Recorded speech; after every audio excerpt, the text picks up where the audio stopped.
Good morning बच्चों। BMC के online education programme में आप सभी का स्वागत है। आज हम हमारे उपयोगी पदार्थ इस पाठ में वापस से रिवीजन करेंगे। इससे पहले भी हमने इस पाठ के बारे में जानकारी प्राप्त की है और इससे रिलेटेड मुद्दे हमने 8वीं में भी पढ़े हैं। 8वीं में, 7वीं में, नीचे की कक्षाओं में भी पढ़ाई की है इसके बारे में। जैसे कि हमने दैनिक जीवन में क्या क्या वस्तुएं यूज करते हैं। अब पदार्थ क्या होगा? जो वस्तुएं जगह घेरती है, जिनका द्रव्यमान होता है, उसे हम क्या कहते हैं? पदार्थ कहते हैं। ऐसे बहुत सारे रोज भर की दिनचर्या में हम ऐसे बहुत सारी वस्तुओं का उपयोग करते हैं, बहुत सारे पदार्थों का उपयोग करते हैं। वो पदार्थ हमारे लिए बहुत ही उपयोगी होते हैं। तो इनमें से कुछ पदार्थों के बारे में हमने चर्चा की है पहले ही, जैसे कि टूथपेस्ट हो गया, खाने का सोडा, साबुन के बारे में। इसके बारे में विस्तृत जानकारी हमने पीछे की कक्षाओं में ज्ञात की है। तो अगर हम सुबह से लेकर रात तक का पूरा ये करेंगे, सोचेंगे, तो हम कौन कौन सी चीजों का यूज करते हैं? जैसे कि हो गया नमक, साबुन, टूथपेस्ट, खाने का सोडा, पानी, दही, दूध, फिटकरी, लोहा, गंधक, कपड़े धोने का पाउडर, ऐसे बहुत सारी चीजों का हम रोजमर्रा की जिंदगी में यूज करते हैं। तो इन सब के बारे में हम विस्तृत जानकारी ज्ञात करने वाले हैं इस पाठ में।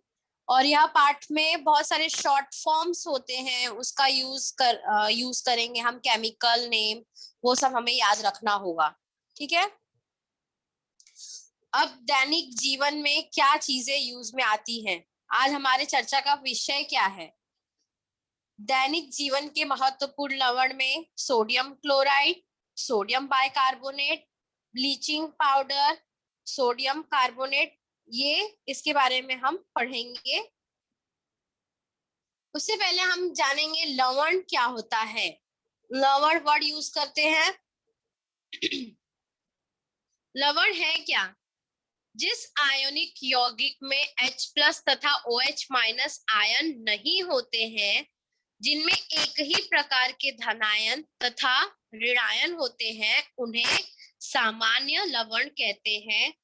For example sodium sulphate, potassium phosphate, calcium chloride.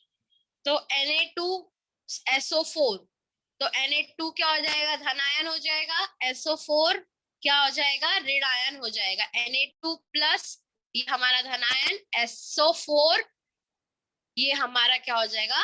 ऋणायन हो जाएगा। तो इसमें एक ही प्रकार के धनायन और एक ही प्रकार के ऋण आयन होते हैं। तो ऐसे लवण को हम कहते हैं सामान्य लवण कहते हैं। अगर ऐसे नॉर्मली हमें पूछा जाए कि लवण क्या है, तो लवण क्या होता है? लवण वह यौगिक है जो किसी अम्ल के एक या अधिक H परमाणु को किसी क्षारक के एक या अधिक धनायन प्रतिस्थापित करने पर बनता है। फॉर एग्जाम्पल अगर हम सोडियम क्लोराइड ले लें, तो सोडियम क्लोराइड में परमाणु क्रमांक क्या होता है? इसका 11 और इलेक्ट्रॉनिक संरूपण क्या होगा? 2,8,1। मतलब इसकी बाह्यतम कक्षा में एक इलेक्ट्रॉन है, तो क्या करेगा? यह एक इलेक्ट्रॉन दान दे देगा और धनायन में कन्वर्ट हो जाएगा। और इसकी रासायनिक अभिक्रिया क्लोरीन के साथ हुई, तो क्लोरीन की बाह्यतम कक्षा में कितने इलेक्ट्रॉन होंगे? बाह्यतम कक्षा में 7 इलेक्ट्रॉन होंगे। तो इसको अष्टक पूरा करने के लिए 1 इलेक्ट्रॉन की आवश्यकता होगी। तो ये 1 इलेक्ट्रॉन ग्रहण करेगा और ऋणायन में कन्वर्ट हो जाएगा। तो इस तरह से Na+ और Cl- बन मिलके NaCl इस लवण का निर्माण करता है। NaCl और कुछ नहीं बल्कि सोडियम क्लोराइड, जिसे हम सादा नमक कहते हैं। तो इस तरह से लवण का निर्माण होता है। प्रकृति में अकार्बनिक पदार्थ अम्ल और क्षारक के रूप में नहीं, किंतु लवण के रूप में मिलते हैं। अकार्बनिक पदार्थ के बारे में बताया था मैंने, जो प्रकृति में नेचुरली तरीके से, प्राकृतिक तरीके से प्राप्त होते हैं। मिनरल्स जो होते हैं उन्हें हम क्या कहते हैं, अकार्बनिक पदार्थ, जो प्राकृतिक रूप से पाए जाते हैं। तो प्रकृति में अकार्बनिक पदार्थ अम्ल और क्षार के रूप में नहीं, बल्कि किस रूप में पाए जाते हैं, लवण के रूप में पाए जाते हैं। समुद्र जल से एक वर्ष में 8 करोड़ टन लवण मिलते हैं। तो समुद्र जो है वह लवण का समृद्ध स्रोत होता है। तो इसमें क्या होता है, एक वर्ष में हमें 8 करोड़ टन लवण मिलते हैं। इसमें कौन कौन से लवण होंगे, तत्व महत्वपूर्ण क्या क्या है? समुद्र में chlorine, sodium, magnesium, potassium, calcium, bromine जैसे तत्वों के विविध लवणों का समृद्ध स्रोत है। इन लवणों के साथ ही दैनिक जीवन में हम अन्य लवणों का भी उपयोग करते हैं, उनके बारे में हम अधिक जानकारी प्राप्त करेंगे। समुद्र जल में क्या क्या लवण मिलते हैं? Sodium chloride, magnesium chloride, magnesium sulphate, potassium chloride, calcium carbonate, magnesium bromide, ऐसे बहुत सारे महत्वपूर्ण लवण हमें मिलते हैं समुद्र से। अब कुछ कृति दी गई है, ये कृति वापस से करेंगे। इसमें हमें कुछ लवण दिया गया है, उसका हम कलर ऑब्जर्व करेंगे। उसके बाद उसमें सार्वत्रिक सूचक डालेंगे, जिसको यूनिवर्सल इंडिकेटर कहा जाता है। फिर पीएच का मान निकालेंगे, उसका कितना होगा और उसका क्या स्वरूप है वो ज्ञात करेंगे। तो इससे पहले हम 151 पेज नंबर पर कुछ पट्टी दी गई है, 1 से लेकर 14 तक लिखा गया है। वह पट्टी क्या है? पीएच मीटर है। अब पीएच मीटर का क्या यूज होता है, यह हम 5वें पार्ट में पढ़े हैं। दिया गया जो लवण है वह क्षारीय प्रवृत्ति का है या अम्लीय प्रवृत्ति का है या उदासीन प्रवृत्ति का है, यह ज्ञात करने के लिए हम पीएच मीटर का इस्तेमाल करते हैं। पीएच मीटर से कैसे पता चलेगा? अगर 1 से लेकर 7 से कम है उसका मान, पीएच का मान, तो वह पदार्थ कैसा होगा? अम्लीय होगा। अगर 7 से अधिक 14 के बीच में है, 14 तक है, तो वह कैसा होगा? क्षारीय प्रवृत्ति का होगा। अगर उसका मान, किसी भी पदार्थ का मान, पीएच का मान 7 है, तो इसका अर्थ क्या हो गया? यह उदासीन प्रवृत्ति का होगा। तो पीएच मीटर से हम कैसे पता करते हैं कि वह दिया गया जो लवण है वह अम्लीय प्रवृत्ति का है, क्षारकीय प्रवृत्ति का है, उदासीन प्रवृत्ति का है? उसमें ऐसे पता करेंगे, अगर उसका मान 1 से लेकर 7 से कम आता है, 1 से लेकर 7 से कम आया तो अम्लीय प्रवृत्ति का है।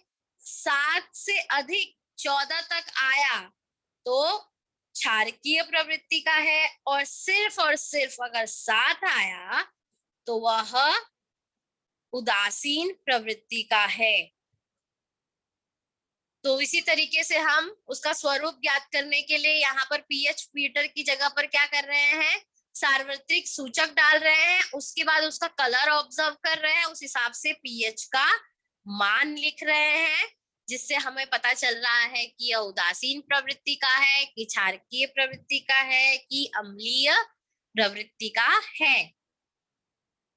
सादा नमक लिए, उसका कलर रंगहीन था। जब उसमें सार्वत्रिक सूचक डाला गया तो उसका कलर कैसा हो गया? हरा हो गया।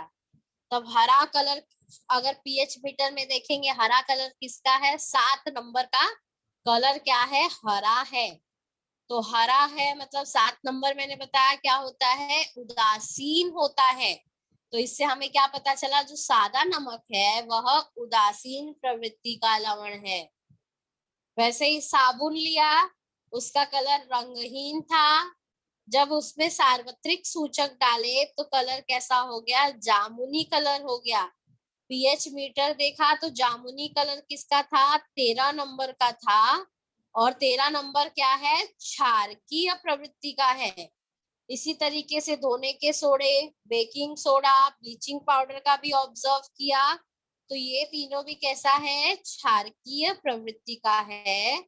लास्ट जो था प्लास्टर ऑफ पेरिस, पीओपी जिसको कहते हैं, जो डेकोरेशन, हॉल डेकोरेशन करने के लिए प्लास्टर ऑफ पेरिस का यूज करते हैं ना, उसको पीओपी कहते हैं।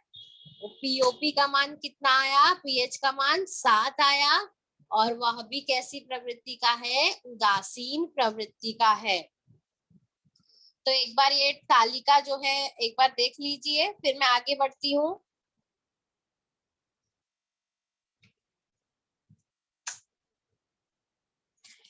इसके बाद दिया गया है कि जब लवण का पीएच का मान 7 होता है तो वह लवण उदासीन होता है।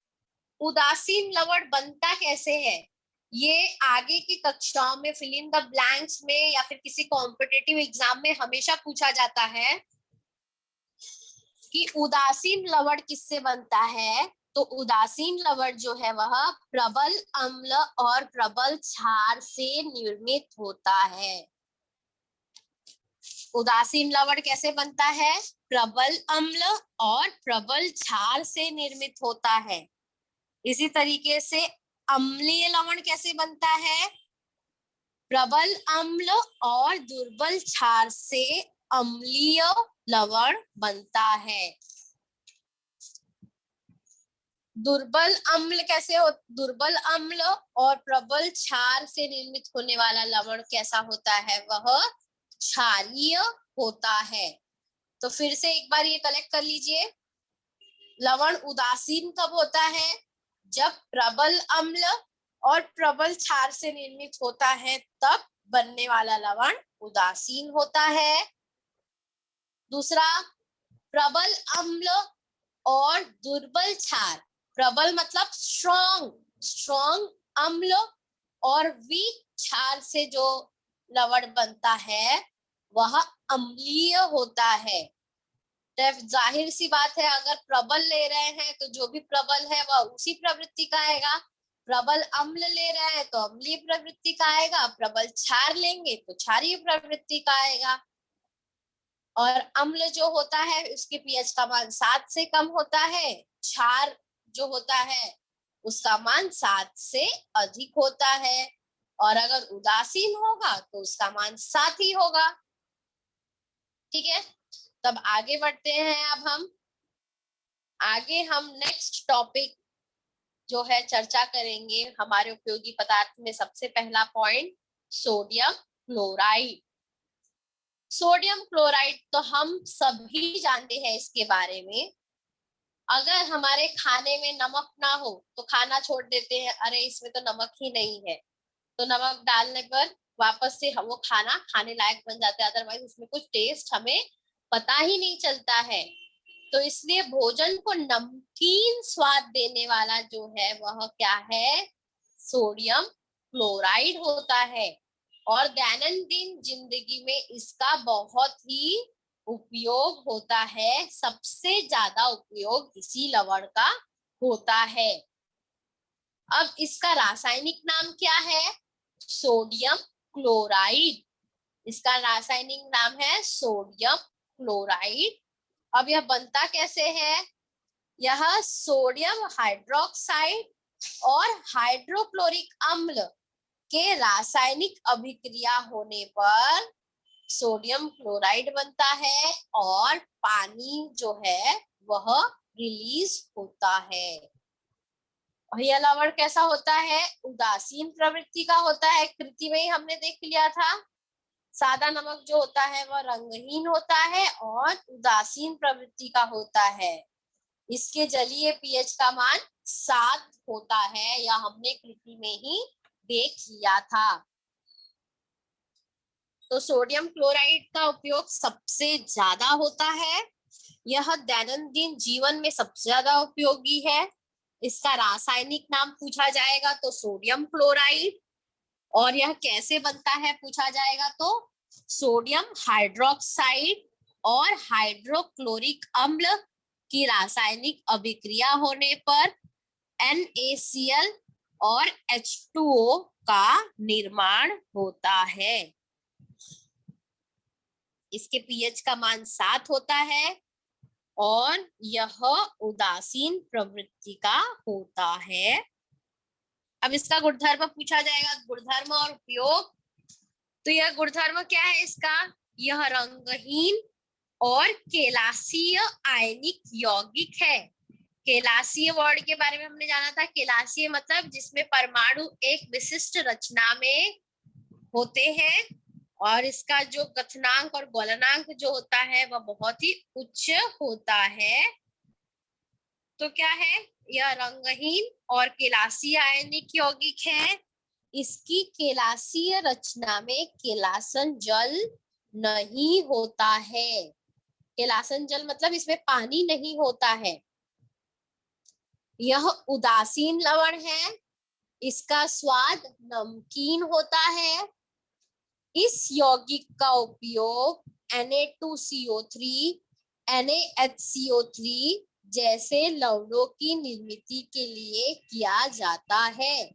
Na2CO3 बोला जाए तो सोडियम कार्बोनेट, जिसे धोने का सोडा कहा जाता है। NaHCO3 जिसे सोडियम बाइकार्बोनेट मतलब खाने का सोडा नाम से जाना जाता है। तो इसका उपयोग किस किस लिए किया जाता है? सोडियम कार्बोनेट और सोडियम बाइकार्बोनेट जैसे लवणों को बनाने के लिए भी इसका उपयोग किया जाता है। अब चौथा पॉइंट देखो, बहुत ही इंपॉर्टेंट है।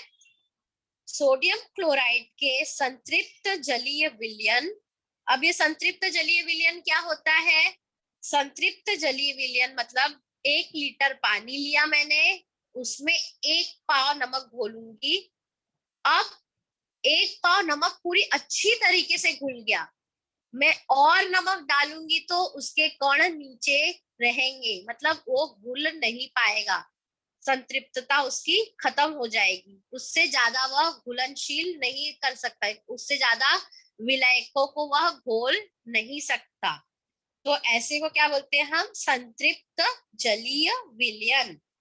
तो संतृप्त जलीय विलयन क्या है? अगर 25% संतृप्त जलीय विलयन या मतलब क्या होगा?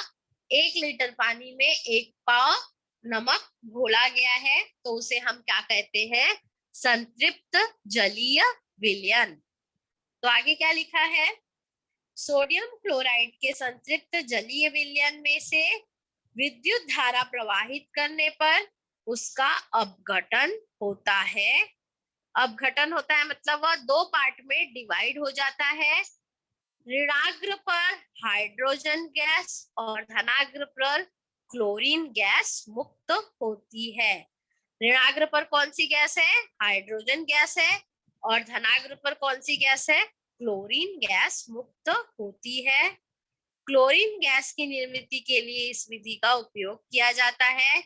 इस विधि द्वारा सोडियम हाइड्रोक्साइड एक महत्वपूर्ण क्षारीय यौगिक बनता है।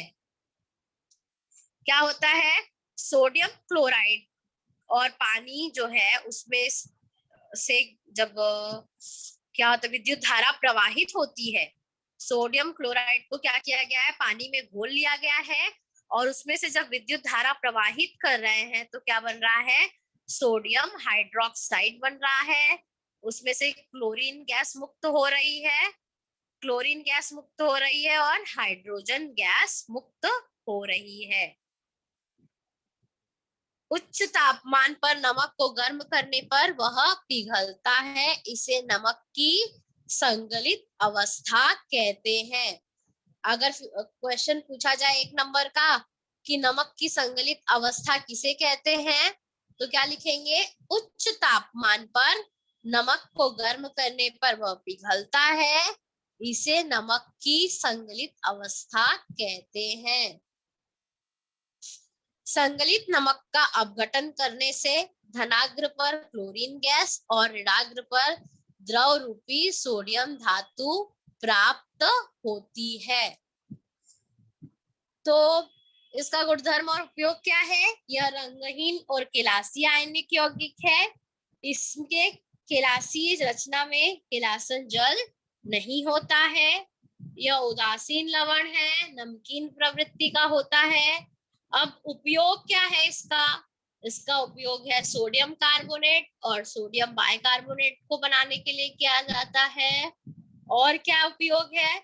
जब सोडियम क्लोराइड को पानी में घोला जाता है और उसमें से विद्युत धारा प्रवाहित की जाती है तो सोडियम हाइड्रोक्साइड बनता है, क्लोरीन गैस और हाइड्रोजन गैस मुक्त होती है। उसके बाद में और क्या कहा है? उच्च तापमान पर जब नमक को गर्म करते हैं तो वह क्या होता है? पिघलता है, और इसे और कुछ नहीं बल्कि संगलित अवस्था कहते हैं। संगलित नमक का अपघटन करने पर धनाग्र पर क्लोरीन गैस और ऋणाग्र पर द्रव रूपी सोडियम धातु प्राप्त होती है। फिल इन द ब्लैंक के रूप में पूछा जा सकता है कि संगलित नमक का अपघटन करने पर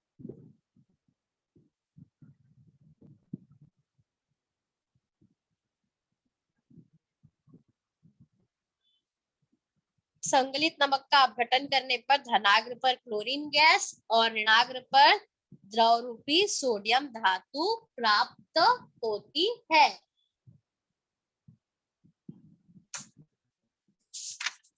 फिर इसके बाद का नेक्स्ट टॉपिक पढ़ेंगे सोडियम बाइकार्बोनेट। सोडियम बाइकार्बोनेट से भी आप सभी लोग अवेयर हो। सोडियम बाइकार्बोनेट होता क्या है? सोडियम बाइकार्बोनेट और कुछ नहीं बल्कि खाने के सोडे को कहते हैं, और उसे किसके द्वारा दर्शाया जाता है? NaHCO3 के द्वारा दर्शाया जाता है। तो जन्मदिन पर केक बनाया जाता है, केक में बनाने के लिए भी इसका उपयोग होता है। इडली, डोसा, जो भी स्पॉन्जी चीज बनाने के लिए जैसे पाव, ये सब बनाने के लिए भी खाने के सोडे का उपयोग किया जाता है। अब आप पूछोगे कि इन सब में खाने के सोडा का यूज किया जाता है, उसके बाद वो स्पॉन्जी क्यों हो जाता है? तो वो स्पॉन्जी क्यों हो जाता है? क्योंकि उसमें से कार्बन डाइऑक्साइड गैस मुक्त होती है, जिसकी वजह से वह रंध्रमय और खस्ता हो जाता है, खस्ता हो जाता है। इसलिए हम क्या करते हैं? खाने के सोडे का यूज करते हैं। अब ये होता कैसा है? यह श्वेत अकेलासीय चूर्ण है और इसे ही हम क्या कहते हैं? बेकिंग सोडा भी कहते हैं। इसका रासायनिक नाम पढ़ा जाएगा तो कैसे पढ़ोगे? सोडियम हाइड्रोजन कार्बोनेट या फिर सोडियम बाइकार्बोनेट, ये नाम से भी इसको पढ़ सकते हो। और इसका क्या अणु सूत्र क्या होगा? इसका अणु सूत्र है NaHCO3। जैसे सोडियम क्लोराइड का था NaCl, वैसे ही इसका सोडियम बाइकार्बोनेट का क्या है? NaHCO3। अब NaHCO3 का क्या गुणधर्म है? यह क्षारीय प्रवृत्ति का होता है। क्षारीय प्रवृत्ति का है मतलब क्या हो गया? लाल लिटमस जो होता है वह नीला हो गया। लाल लिटमस पत्र जो था वह नीले लिटमस पत्र में कन्वर्ट हो गया। इसका उपयोग पाव, केक, ढोकला ये सब बनाने के लिए किया जाता है। क्षारीय प्रकृति का होने के कारण इसका उपयोग पेट की अम्लता को कम करने के लिए किया जाता है। मोस्ट सुना हुआ एग्जाम्पल होगा इनो। इनो के बारे में सुना होगा। इनो में बल्कि और कुछ नहीं, खाने का सोडा ही होता है, और वह कैसी प्रवृत्ति का होता है? क्षारीय प्रवृत्ति का होता है। हमारे भोजन को पचाने के लिए हमारे पेट में बहुत सारे अम्ल पाए जाते हैं, तो ये अम्ल का लेवल जब बढ़ जाता है तो बोलते हैं एसिडिटी हो गया है। इस एसिडिटी को कम करने के लिए इनो का यूज करते हैं। इनो और कुछ नहीं बल्कि सोडियम बाइकार्बोनेट होता है। तो पेट की अम्लता को कम करने के लिए इसका उपयोग होता है। इसका उपयोग जो है कार्बन डाइऑक्साइड को तैयार करने के लिए किया जाता है। और कार्बन डाइऑक्साइड कहाँ यूज में आता है? आग बुझाने वाले यंत्र में भी इसका उपयोग होता है। क्यों उपयोग होता है? क्योंकि इससे कार्बन डाइऑक्साइड गैस बनती है, इसलिए इसका उपयोग आग बुझाने के लिए भी किया जाता है। ओवन को स्वच्छ करने के लिए भी बेकिंग सोडे का उपयोग किया जाता है। तो इस तरीके से इसका क्या क्या उपयोग गया? इसका उपयोग हो गया पाव, केक, ढोकला बनाने के लिए, पेट की अम्लता को कम करने के लिए, अग्निशामक यंत्र में कार्बन डाइऑक्साइड गैस निर्मित हो, इसके लिए इसका उपयोग किया जाता है। और इसका उपयोग क्या रहता है? ओवन को स्वच्छ रखने के लिए भी इसका उपयोग किया जाता है। अब इसके बाद का टॉपिक है हमारा ब्लीचिंग पाउडर। अब ब्लीचिंग पाउडर क्या है? ये नाम भी आप लोगों ने सुना रहेगा। कैसे बनता है ब्लीचिंग पाउडर? नीचे देखो, कैल्शियम हाइड्रोक्साइड की क्लोरीन गैस के साथ रासायनिक अभिक्रिया हो रही है। इससे क्या बन रहा है? Bleaching powder. और क्या बन रहा है? पानी की निर्मित हो रही है। तो अगर हमें कोई पूछेगा कि हमें कैल्शियम ऑक्सीक्लोराइड क्या है, तो कैल्शियम ऑक्सीक्लोराइड और कुछ नहीं बल्कि ब्लीचिंग पाउडर का ही रासायनिक नाम होता है। तो कैल्शियम ऑक्साइड ऑक्सीक्लोराइड को अगर दर्शाना है तो कैसे लिखेंगे? Ca, Ca मतलब कैल्शियम, ऑक्सी मतलब ऑक्सीजन, क्लोराइड मतलब Cl2, CaOCl2 को हम क्या कहते हैं? Bleaching powder. अब इसका उपयोग कहाँ कहाँ किया जाता है, ऐसे भी हमारे दिमाग में आएगा। तो इसका उपयोग कहाँ किया जाता है? ज्यादातर निर्जंतुकीकरण के लिए इसका उपयोग किया जाता है। अब आप पूछेंगे निर्जंतुकीकरण क्या होता है? निर्जंतुकीकरण मतलब जो बैक्टीरिया रहते हैं इन सबको मारने के लिए भी इसका उपयोग किया जाता है। अगर कभी रंगीन कपड़ा लिया है, रंगीन कपड़े में विरंजक चूर्ण डाल दिया गया है, तो विरंजक चूर्ण डालने पर थोड़े टाइम बाद आप अगर देखोगे तो वो कपड़ा कैसा होगा? रंगीन कपड़ा क्या हो जाएगा? कलर हट जाएगा, कलर उड़ जाएगा उसका।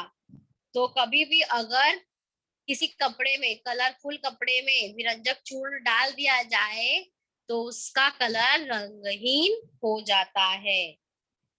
और क्या दिया गया है? बरसात में नल के पानी में एक विशिष्ट तीक्ष्ण गंध आती है। क्या कभी इसका अनुभव किया है? वह तीक्ष्ण गैस जो होती है वह क्या होती है? क्लोरीन गैस जो होती है उसकी वजह से तीक्ष्ण खुशबू आती है, हमें तीक्ष्ण गंध आती है। तैरने के तालाब के पानी में भी यही गंध आती है। जो वाटर पार्क वगैरह में जाते हैं वहां पर भी पानी में क्लोरीन मिलाया जाता है। क्लोरीन मिला के उस पानी को साफ किया जाता है, उसमें से जीव जंतु जो होते हैं उसे नष्ट किया जाता है। उसके लिए भी ब्लीचिंग पाउडर का इस्तेमाल किया जाता है। और यह जो गंध आती है वह किसकी वजह से आती है? क्लोरीन गैस की वजह से यह गंध आती है। क्लोरीन गैस प्रबल ऑक्सीकारक होने के कारण जंतु को नष्ट करता है और विरंजन क्रिया भी घटित होती है। अब गैसीय अवस्था में तो हर जगह हम क्लोरीन गैस का उपयोग नहीं कर सकते, उसको लाना ले जाना बाटले में बंद करके यह बहुत ही असुविधाजनक होता है। इसलिए क्या किया जाता है? ब्लीचिंग पाउडर का इस्तेमाल किया जाता है और वह भी क्लोरीन गैस जैसा ही असर देता है। तो क्या किया जाता है? गैसीय अवस्था में होने के कारण क्लोरीन गैस का उपयोग असुविधाजनक होता है, उसके बदले वैसा ही परिणाम देने वाला ठोस अवस्था का विरंजक चूर्ण क्या होता है? सुविधाजनक होता है, या ऐसी चीज का उपयोग करते हैं। हवा की कार्बन डाइऑक्साइड के कारण विरंजक चूर्ण का मंद गति से अपघटन होता है और उसमें से क्या होता है? क्लोरीन गैस मुक्त होती है। इस मुक्त क्लोरीन के कारण विरंजक चूर्ण यह गुणधर्म प्राप्त होता है।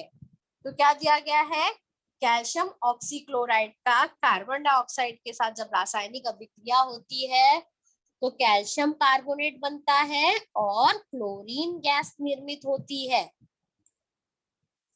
क्या होता है, कैल्शियम कार्बोनेट बनता है और उसमें से क्लोरीन गैस मुक्त होती है।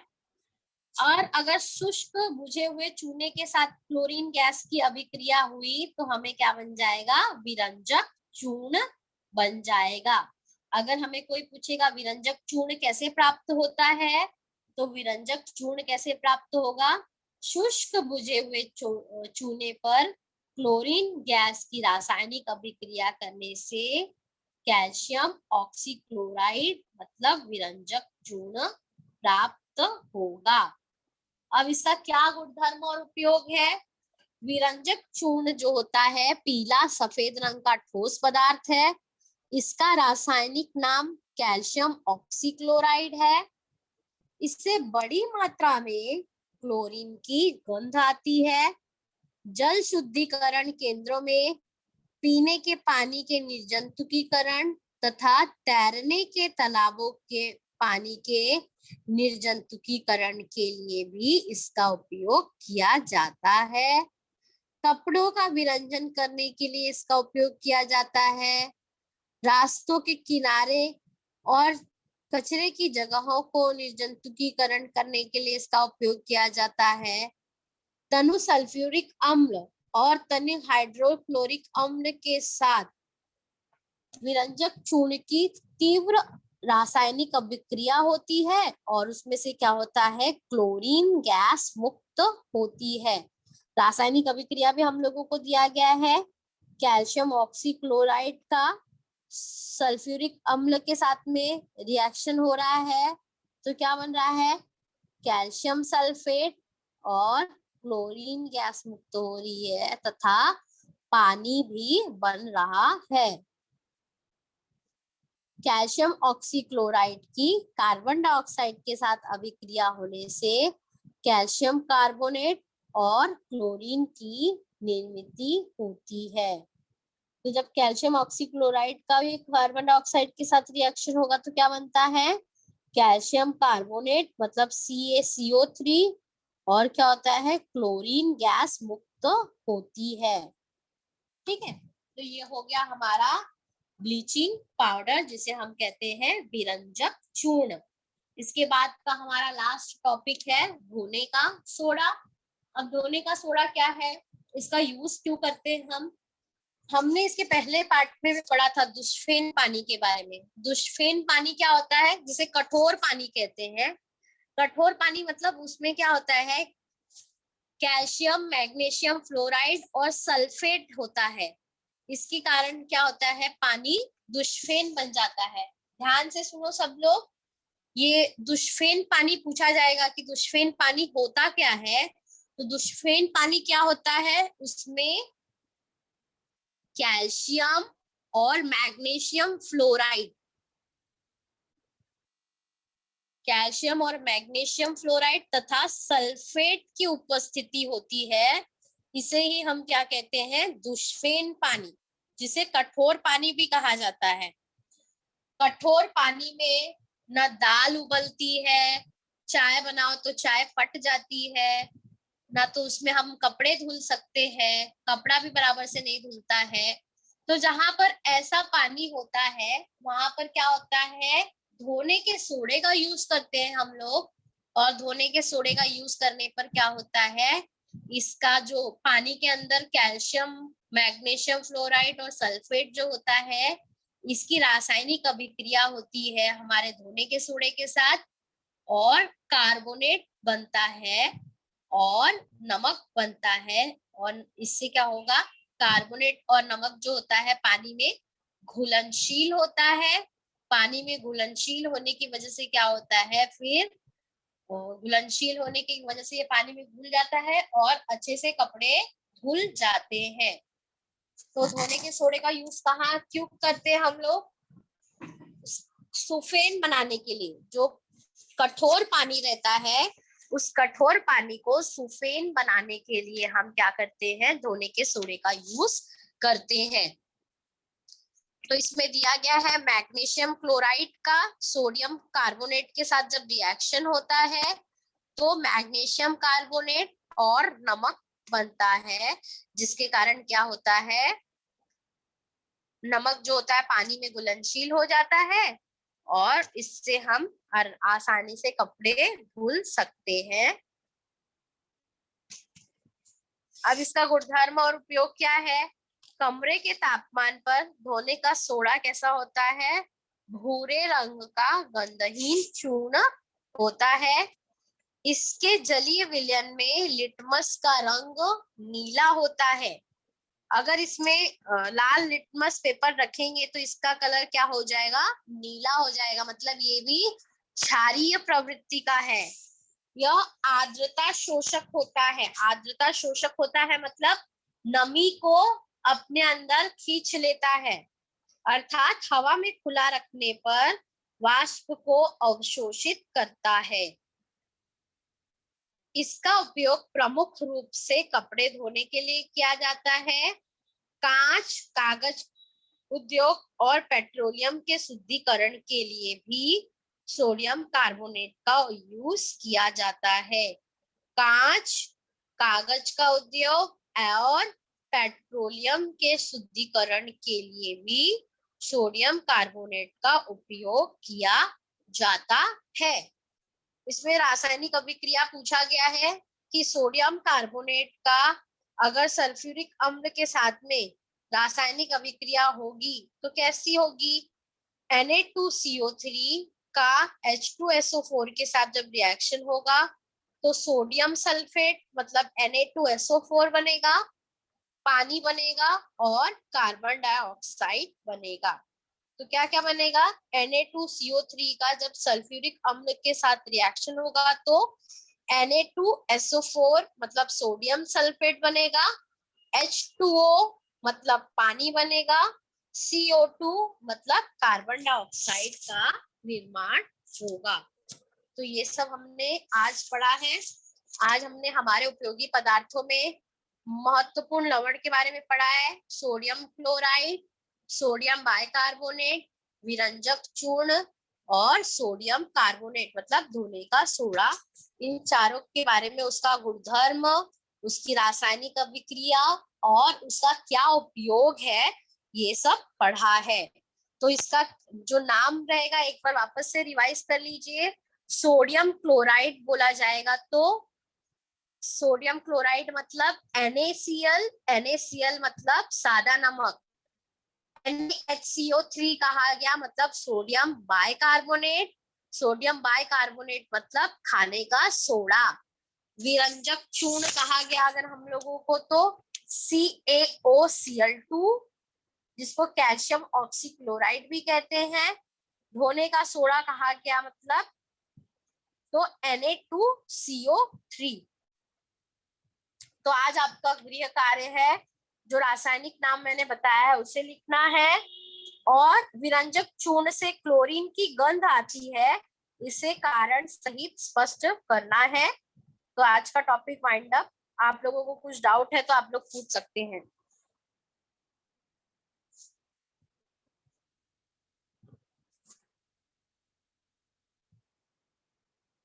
Good morning madam. हाँ बोलिए। सोडियम कार्बोनेट के चित्र का दिखाइए। क्या करूं, सोडियम कार्बोनेट का चित्र दिखाऊं? हाँ टीचर। ना बेटा,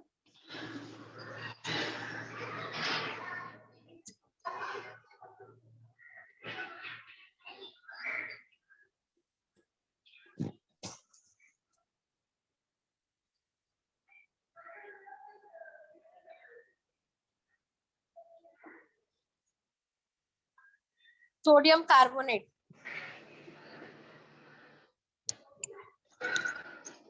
सोडियम कार्बोनेट के गुणधर्म और उपयोग स्पष्ट कीजिए। सोडियम कार्बोनेट का गुणधर्म क्या है, कमरे के तापमान पर धोने का सोडा कैसे रहेगा, भूरे कलर का रहेगा, ब्राउन, हल्का ब्राउन कलर का रहेगा, गंधहीन चूर्ण मतलब उसमें महक नहीं आएगी, गंधहीन होगा और क्या होगा इसके जलीय विलयन में, मतलब जब धोने के सोडे को आप पानी में घोलोगे, उसमें लिटमस, लाल लिटमस का पेपर रहेगा, लाल लिटमस पेपर जब उसमें डालोगे तो वह नीले कलर में बदल जाएगा। नीले कलर में बदल जाएगा मतलब क्या हो जाएगा, वह क्षारीय प्रवृत्ति का है। अगर लाल जो है नीले में कन्वर्ट हो जाता है मतलब क्षारीय प्रवृत्ति का होता है। यह आर्द्रता शोषक है। आर्द्रता शोषक मतलब नमी को अपने अंदर खींचता है, ठीक है। और इसका उपयोग कपड़े धोने के लिए किया जाता है, कांच, कागज उद्योग और पेट्रोलियम के शुद्धिकरण के लिए इसका उपयोग किया जाता है। Thank you madam. Welcome. Next,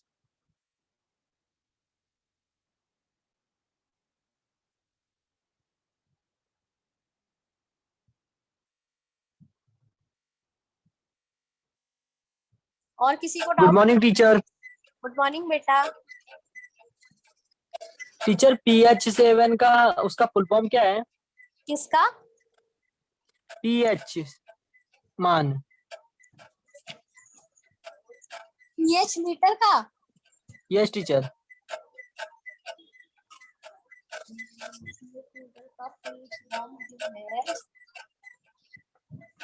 madam बेटा बताती हूँ।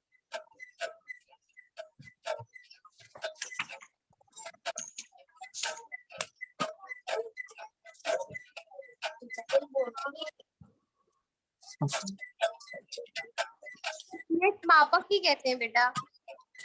Okay teacher.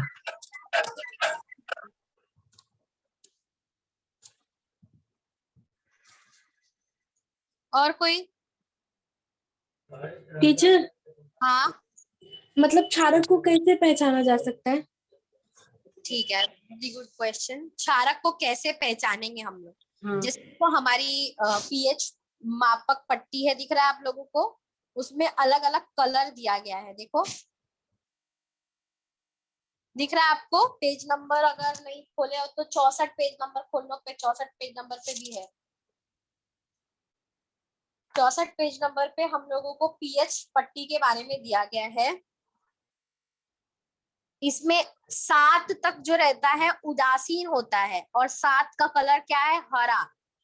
हरे के बाद में अगर कलर देखोगे तो नीला, डार्क नीला, फिर उसके बाद में जामुनी, ऐसे कलर हो जाएंगे। तो जो इस कलर में होगा तो वो कैसा होगा? क्षारकीय प्रवृत्ति का होगा। वो हम लोगों को कैसे पता चलेगा? उसमें हम यूनिवर्सल इंडिकेटर नामक एक रसायन रहता है, किसी भी चीज में वो डालेंगे तो उससे उसका कलर चेंज हो जाएगा। तो कलर की वजह से हम पहचान पाएंगे वह क्षारकीय प्रवृत्ति का है या नहीं। एक ये तरीका होता है।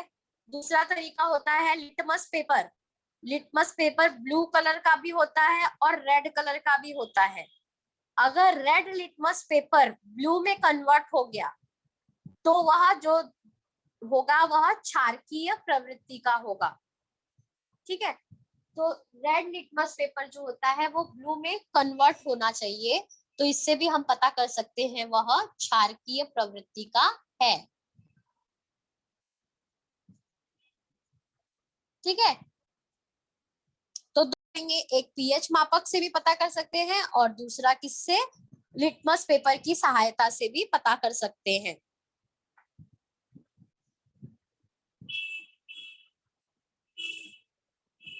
समझ में आया बेटा?